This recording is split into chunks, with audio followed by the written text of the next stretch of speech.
결국 기획은 전혀 달라 보이는 아이디어와 아이디어를 서로 연결하는 건데요.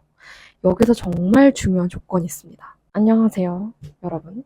PPT 크리에이터 피랩입니다. 오늘은 돈 되는 기획법에 대해서 짧게 얘기를 해보려고 하는데요. 저는 영상 기획부터 시작해서 컨텐츠 기획, 웹 기획, 지금은 광고 기획까지 하고 있는데요. 이게 기획이라는 게 진짜 중요한 것 같아요.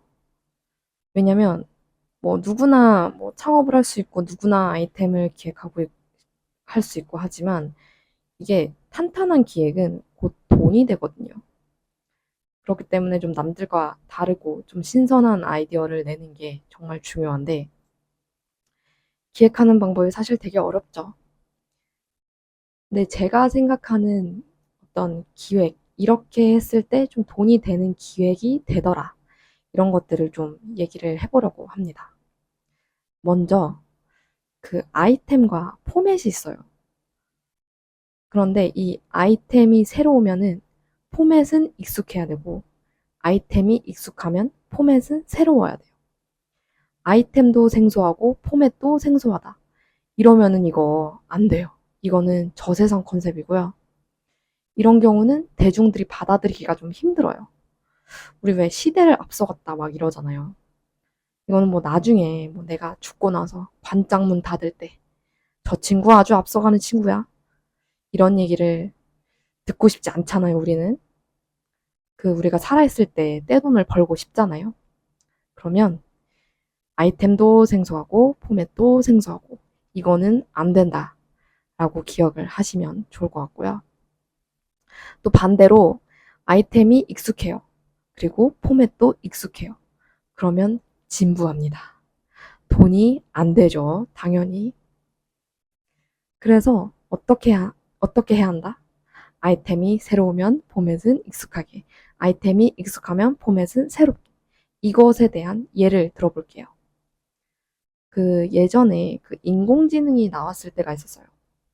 인공지능에 대한 열심히 개발자들이 이제 개발을 했을 거 아니에요.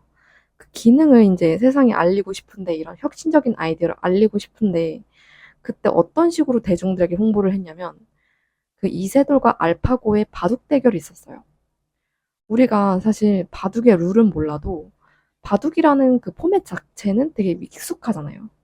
왜 어렸을 때도 보면은 막 산만한 애들 이런 데 막 다 기원에 보내고, 그래서 바둑 이런 거 할아버지들 탑골공원에 가면은 바둑 두고 계시고 한데 그런 것처럼요. 그리고 또 반대로 아이템이 익숙하다. 그러면 포맷은 새로워야 되는데, 예를 들면은 내가 칵테일 바를 창업을 한다고 생각해 볼게요. 우리 칵테일 바를 떠올렸을 때 이게 좀 다들 떠올리는 그런 이미지 같은 게 있잖아요.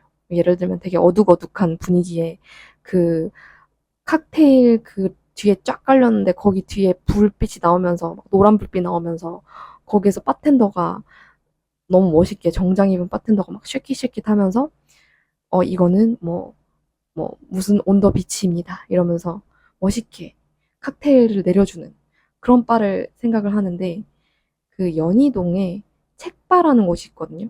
여기 사장님이 유퀴즈에도 나오셔서 굉장히 좀 유명한데, 여기 같은 경우는 칵테일 바인데 책을 읽을 수 있는 칵테일 바예요. 그래서 칵테일 메뉴도 책에서 유래한 그런 메뉴들로 구성이 돼 있고, 무라카미 하루키 소설에 나오는 메뉴라든지 이렇게 돼 있어요. 그러니까 사람들이 어떻게 해요? 되게 신선하게 느껴진단 말이죠. 그냥 칵테일 바가 아니라 저기는 정말 콘텐츠가 있는 칵테일 바구나 라는 생각이 든다라는 거죠.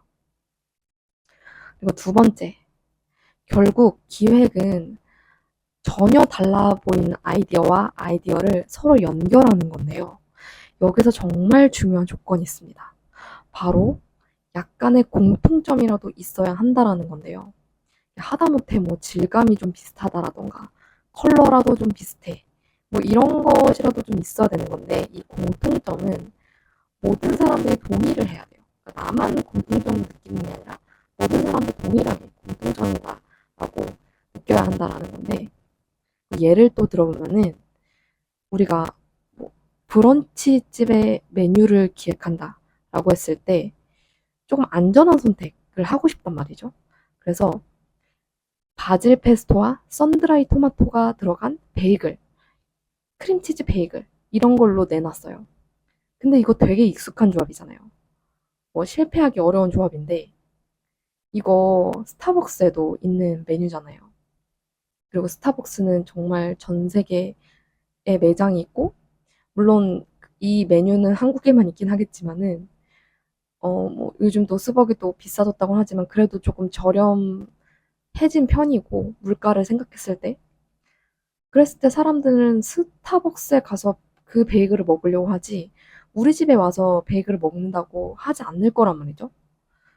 근데 나는 조금 다른 시그니처 메뉴가 있어야지 그 메뉴 하나를 보고 우리 집이 맛집이 될 수가 있다라는 말이죠. 그러면 어떻게 해야 된다? 살짝 틀어본다. 공통점이 있는 걸 가지고 살짝 틀어본다. 예를 들면은 바질 페스토를 깻잎 페스토로 바꿔보는 거예요. 이게 그 바질 페스토를 약간 깻잎 페스토처럼 바꿔가지고 토스트에 이렇게 올려 먹고 파스타도 해 먹고 이런 거를 많이 봤는데 그게 베이글로 나온다고 하면은 너무 궁금한 거죠. 아, 이 집에서는 깻잎 베이글 팔아. 그러면은 깻잎 베이글 맛집이라는 키워드로 내 가게가 유명해질 수 있다라는 거죠. 웨이팅 맛집이 되기도 하고. 물론 당연히 맛은 있어야 되겠죠. 근데 또 여기서 또 중요한 게 있어요. 선을 지켜야 됩니다. 깻잎 페스토까지 좋아요. 너무 좋은데 쌈장 페스토, 마늘 페스토 이렇게 막 짬뽕 베이글을 막 만들어. 여기서부터는 뇌절입니다. 바로 저세상 컨셉 되는 거고요.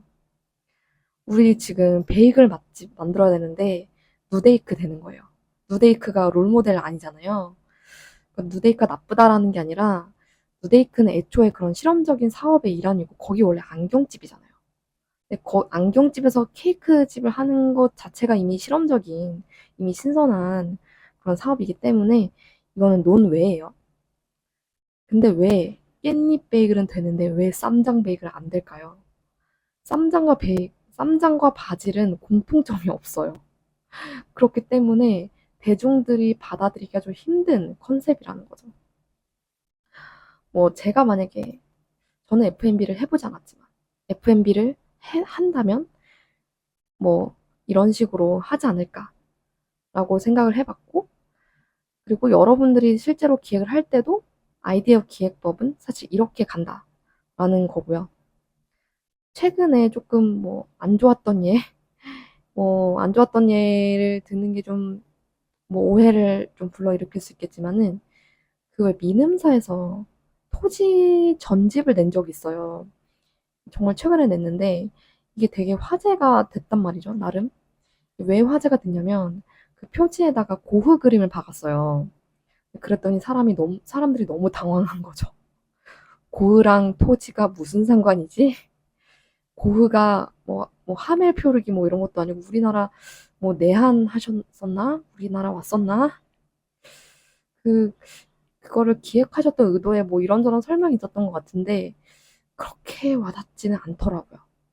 이게 또 뭐 실무적으로 봤을 때는 또 고흐의 그림이 또 저작권이 없으니까 또 그렇게 뭐 문학 전집에 좀 활용을 하셨나? 뭐 이런 생각도 들긴 하지만 사실 기획면에서는 조금 아쉬운 그런 프로젝트였다라는 거죠. 그래서 오늘은 여기까지. 오늘은 5년차 기획자가 풀어보는 돈 되는 기획법. 남의 돈은 많이 벌어줬지만 정작 저는 부자가 되지 못했지만 여러분께 돈 되는 기획법에 대해서 한번 주저리 말을 해보았는데요. 그럼 오늘도 인사이트 가득한 하루가 되기를 바라면서요. 구독과 좋아요도 부탁드리겠습니다. 그럼 다음 영상에서 만나요. 안녕.